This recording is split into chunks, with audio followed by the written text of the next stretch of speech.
Domi, então, deixa eu começar com uma pergunta bem direta mais uma vez nesse vídeo. Ah, é simples, quem pode te confrontar? Eu não estou perguntando quem conversa com você, ou não estou perguntando quem ri com você, tá? Não estou perguntando necessariamente quem curte as suas postagens, não estou perguntando quem elogia as suas frases, aquilo que você faz, estou perguntando quem tem liberdade para olhar nos seus olhos e dizer: isso está errado. Você precisa parar. Você precisa voltar. Você precisa pedir perdão, sabe? Essa é a verdadeira pergunta. Ah, porque a questão é, ninguém, homem que ninguém pode corrigir, ele está em perigo. E acredito que nós já falamos um pouco sobre isso, mas nós podemos aprofundar mais. Mesmo cercado de pessoas, se ninguém pode corrigir esse homem está em perigo. Mesmo ele sendo ativo na igreja, mesmo trabalhando muito, mesmo falando bonito, mesmo conhecendo a Bíblia, se ninguém pode questionar, se ninguém pode confrontar esse homem está em sérios problemas, em sério perigo. Hoje é o dia 17 dos 21 dias de guerra pela reconstrução masculina e o tema de hoje é quem pode te confrontar, certo? Breve, vamos direto para o nosso assunto, mas antes, uma vez mais, se inscreve nesse canal, compartilha, nos ajuda muito quando você faz isso, poder espalhar cada vez mais essa mensagem, tá ok? Ok, primeiro bloco eu vou falar sobre ter gente por perto não significa ter prestação de contas, tá? Cuidado, olho nisso. Muitos homens não estão exatamente sozinhos, eles têm amigos, têm conhecidos, eles têm colegas, têm grupos, têm contatos, têm pessoas ao redor, mas ainda assim, ninguém sabe como eles estão perto. Ninguém pergunta sobre a pureza, ninguém pergunta sobre o casamento, ninguém pergunta sobre a rotina, ninguém pergunta sobre aquilo que está no segredo, ninguém pergunta sobre as finanças, ninguém pergunta se eles estão vivendo o que realmente é aquilo que eles falam. E isso nos mostra algo extremamente importante. Companhia não é o mesmo que prestação de contas. Conversa não é o mesmo que discipulado. Proximidade não é o mesmo que verdade. Porque ter gente por perto e ainda assim não ter ninguém com liberdade para corrigir, isso é extremamente perigoso. Então, cuidado com isso. Cuidado com você estar rodeado de tanta gente, mas mesmo assim não ter ninguém para olhar no teu olho. Número 2, admiradores e irmãos maduros não fazem a mesma coisa. Existe uma diferença muito profunda entre admiradores e irmãos maduros. Admiradores, eles aplaudem a tua imagem. Irmãos maduros confrontam a sua realidade. Admiradores, provavelmente eles gostam do que você mostra. Irmãos maduros, eles perguntam sobre aquilo que você está escondendo. Admiradores talvez celebram aquele seu discurso bonito, legal. Irmãos maduros, eles perguntam se a sua vida sustenta aquilo que você fala. Admiradores ficam impressionados, talvez, com a sua aparência. Os irmãos maduros, eles querem saber como está a sua alma. O problema é que muitos homens preferem admiradores, porque admiradores não incomodam, admiradores alimentam o ego e o homem gosta disso. Admiradores não fazem perguntas difíceis, mas irmãos maduros são diferentes. Eles amam o suficiente para perguntar. Eles amam o suficiente para confrontar. Eles amam o suficiente para dizer, irmão, meu amigo, isso não está certo. Você está se afastando. Você está justificando demais. Você está brincando com algo perigoso.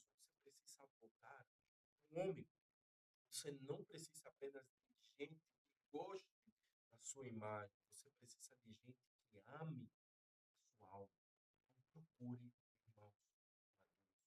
Terceiro, eu quero falar sobre o homem que só aceita elogios, certo?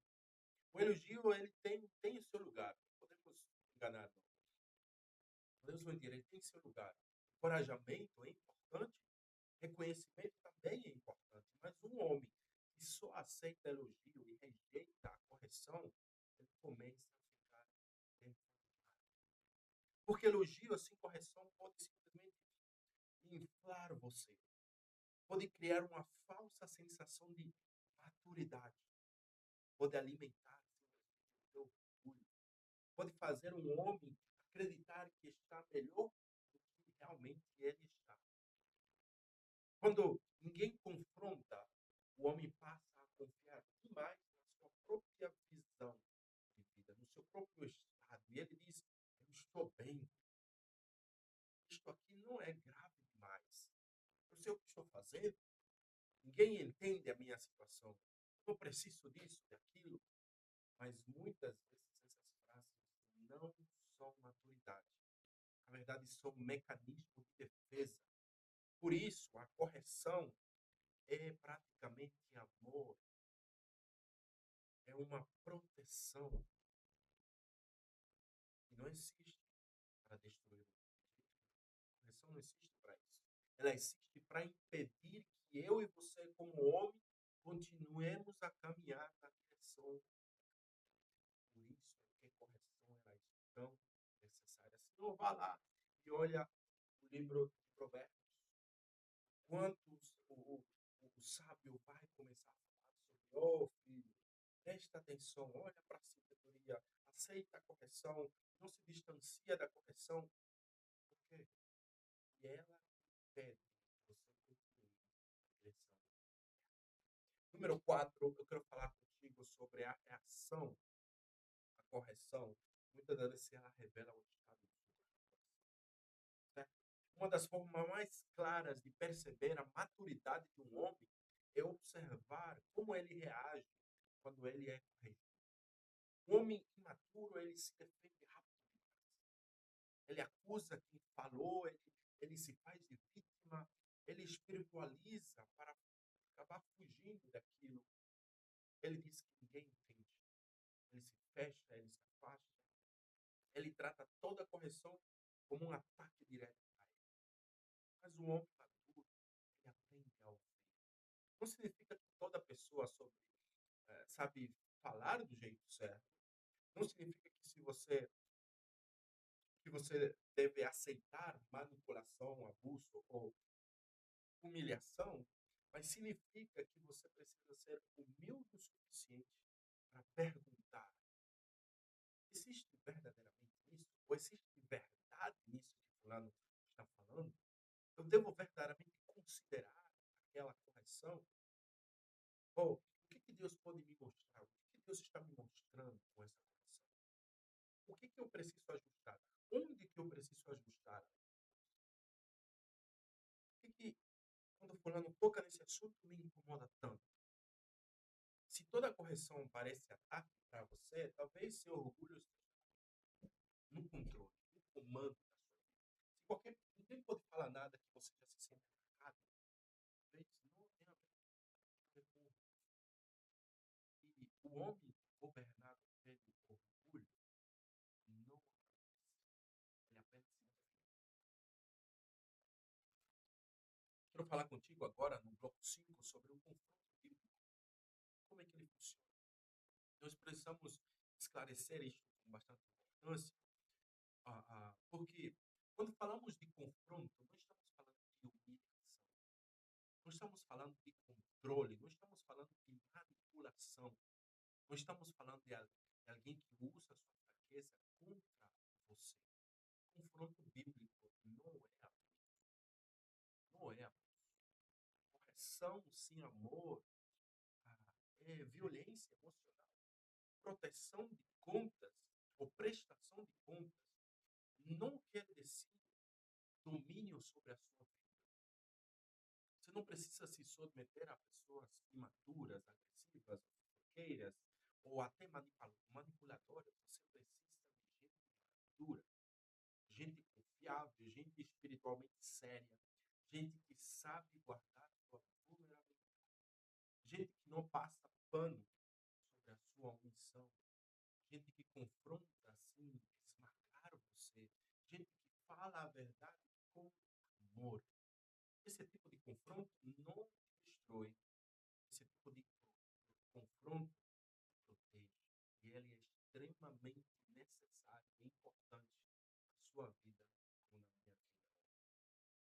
Então, sabe aquela, a gente ontem falamos sobre a conexão, sobre o 1%. Então vamos fazer essa conexão com esse 1% escondido. Ontem falamos sobre isso, né? Esse 1%.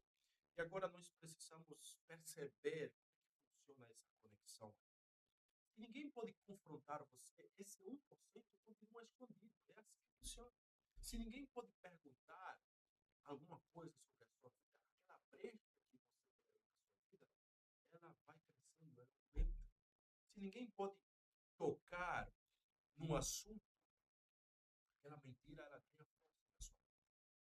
Se ninguém pode te chamar de volta para a luz, você continua deixando a sombra.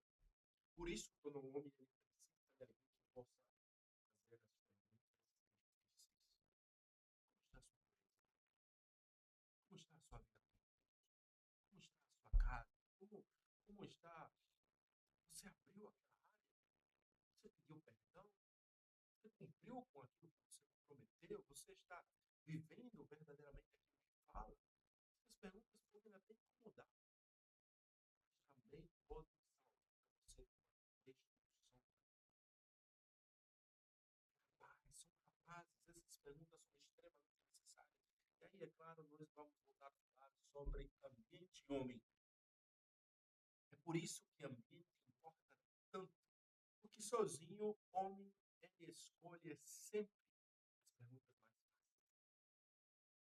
Sozinho, ele suaviza o próprio ego. Sozinho, ele se defende. O homem sozinho, ele cria justificativas, justificativas, mas certo, no ambiente certo, ele é chamado para a verdade. Ele é chamado para Cristo. Você é chamado para responsabilidade. Você é chamado para maturidade. Você é chamado para viver identidade, função, postura. Não há nada clube, ele existe para ser um ambiente de formação. Não apenas um grupo, não apenas um conteúdo, mas caminhada, constância, prestação de contas, correção, amor. Porque, mais uma vez, conteúdo ele desperta, mas ambiente sustenta. Constância na forma, correção é amor. Certo? Agora vamos direto para a nossa área prática, como nós fazemos a tarefa prática, se você chama, né? Pegue sua caneta, seu papel, responda com bastante sinceridade hoje. Quem pode me confrontar? Existe alguma pessoa que pode me confrontar? Tem nome essa pessoa? Como eu reajo quando sou corrigido? Sua reação, ela diz muito a respeito de você. Que área da minha vida me foi tocada? Existe ainda? Quem eu preciso autorizar a me fazer perguntas difíceis? Qual conversa eu preciso iniciar hoje? Não só isso, como ação prática. Precisa de uma ação prática. Procure um ombro. Envie uma mensagem simples, como nós falamos. Você pode falar comigo, estou à sua disposição. Envie uma mensagem para aquele irmão que você acha que pode lhe ajudar. Irmão, estou levando a sério essa fase de reconstrução. Quero te pedir liberdade para me fazer perguntas difíceis sobre a minha fé, minha vida, sobre a minha pureza, sobre a minha rotina, minhas responsabilidades. Preciso caminhar com seriedade. Não duvido que aquele irmão diga, não, vá, vive sua vida. Vá. Não, eu acredito que seu irmão maduro, seu irmão sério na fé, ele vai ter todo o prazer de te ajudar, assim como eu posso. Eu quero ter todo o prazer de te ajudar, se você tem vontade. Bom, isso pode ser desconfortável, pode é desconfortável. Mas talvez esse desconforto seja exatamente o começo de uma reconstrução mais séria da sua vida. Então, homem, quem pode te confrontar? Não confunda aplauso com amizade. Não confunda concordância com amor. Ah, concorda comigo, então todo mundo me ama. Cuidado, que não é necessariamente dessa forma. Não confunda ausência de confronto com paz. Ninguém está me confrontando, eu estou em paz. Vivo em paz, está tudo bem. Cuidado com isso também. Às vezes, sabe, a maior prova de amor é alguém ter coragem de dizer, você precisa mudar, às vezes, eu diria que foi às vezes nas quais eu me senti um filho mais amado. Não quando não quando deram um elogio, quando elogiaram, eu falei,